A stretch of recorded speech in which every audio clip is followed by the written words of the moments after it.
Olá, meu nome é Carlos Valadão e neste vídeo eu lhe ensinarei lista simplesmente encadeada. Uma lista encadeada é uma representação de uma sequência de objetos, todos do mesmo tipo, na memória RAM. Cada célula contém um objeto e o endereço da célula seguinte. Talvez você esteja se perguntando, por que eu deveria utilizar uma lista, sendo que eu posso simplesmente declarar um array que tem a mesma função, guardar dados? Ora, um array não pode ser alocado dinamicamente na memória em tempo de execução, e essa é a principal diferença entre um vetor e uma lista encadeada. E esta não é a única característica que difere um array de uma lista encadeada. Sendo assim, nos próximos slides eu citarei mais algumas diferenças entre lista encadeada e vetor. A memória RAM alocada para um array na linguagem C e na maioria das linguagens de programação é contígua. Leve em consideração que os índices dos elementos deste array, coincidentemente, também correspondem aos seus endereços de memória. Dessa forma, o elemento de índice 1 tem o endereço de memória 1, o de índice 2 tem o endereço de memória 2, e assim sucessivamente. Além do fato de que um vetor tem tamanho imutável, uma vez declarado, o seu tamanho não pode ser alterado. E também, o acesso aos elementos de um array é praticamente instantâneo para nós, humanos.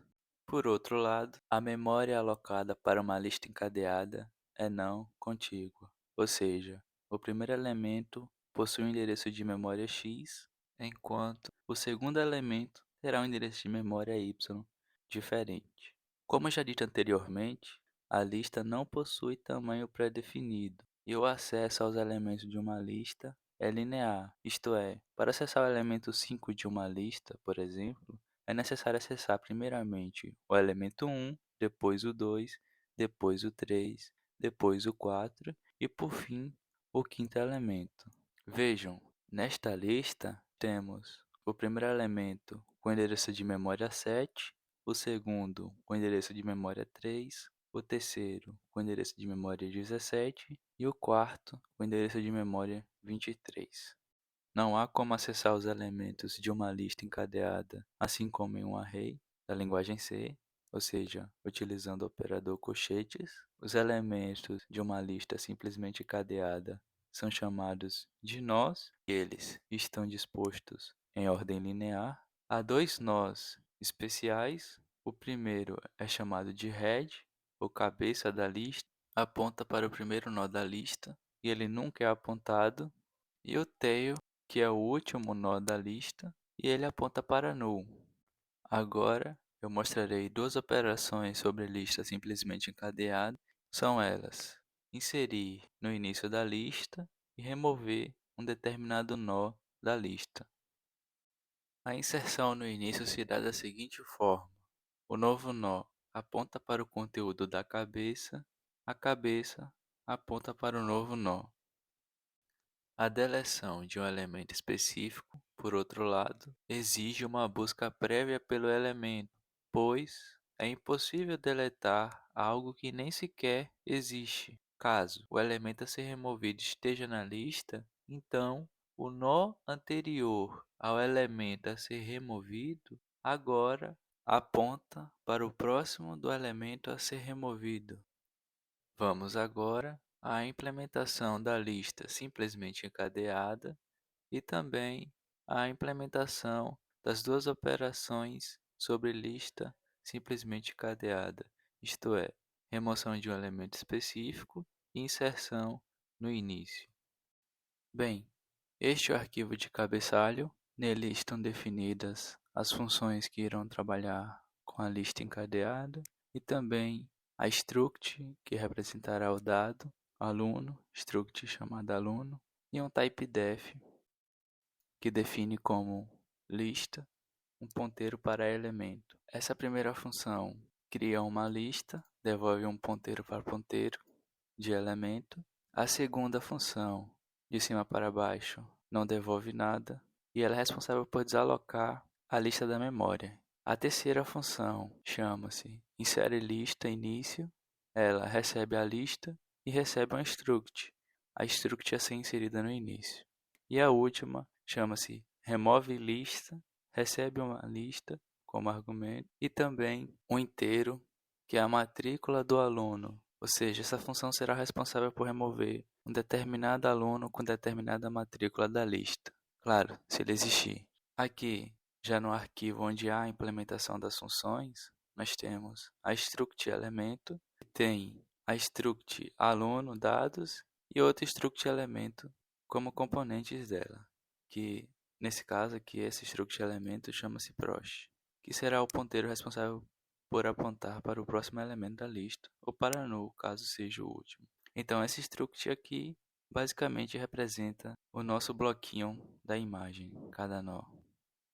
E temos aqui também um typedef para elemento, abreviação com E maiúsculo, elem.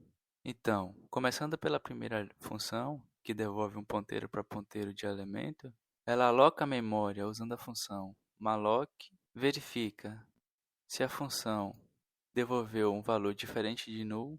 Se sim, é porque alocou com sucesso e retorna o endereço de memória.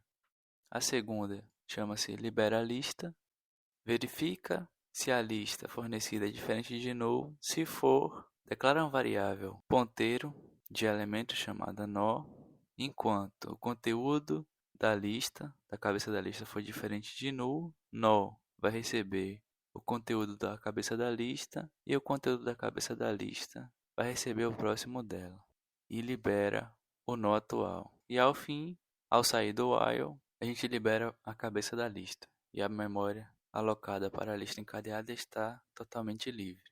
Insere lista início. Verifica se a cabeça é nula. Se não for nula, então é declarada uma variável chamada nó. Aloca a memória para nó.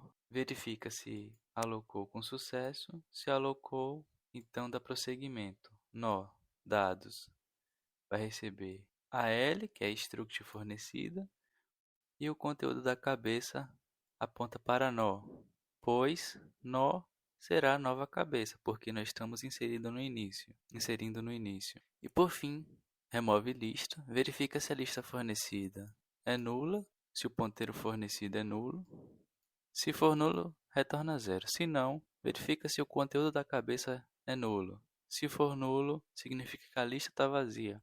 Ou seja, retorna zero também porque não há como remover um elemento de uma lista vazia. Se não, é declarada duas variáveis, anterior e nó. Nó, por sua vez, recebe o conteúdo da cabeça, enquanto nó foi diferente de null e nó dados matrícula foi diferente de matrícula, da matrícula fornecida, ou seja, aqui nesse while nós estamos buscando pelo elemento que possui determinada matrícula, pelo aluno que possui determinada matrícula. Anterior recebe nó recebe nó próximo. Se ao sair do while nó for igual a null, ou seja, o elemento não foi encontrado, retorna zero. Caso contrário, pode haver dois casos. O nó a ser removido ele pode ser o primeiro elemento da lista ou ele pode ser um elemento qualquer. Caso ele seja o primeiro elemento, simplesmente fazemos o conteúdo da cabeça aponta para o próximo do nó. Caso contrário, o anterior ao nó agora aponta para o próximo dele, o próximo do nó a ser removido. E a gente libera o nó e retorna 1, simbolizando o sucesso na remoção. O vídeo se encerra por aqui. Espero ter ajudado você. Um grande abraço e até a próxima.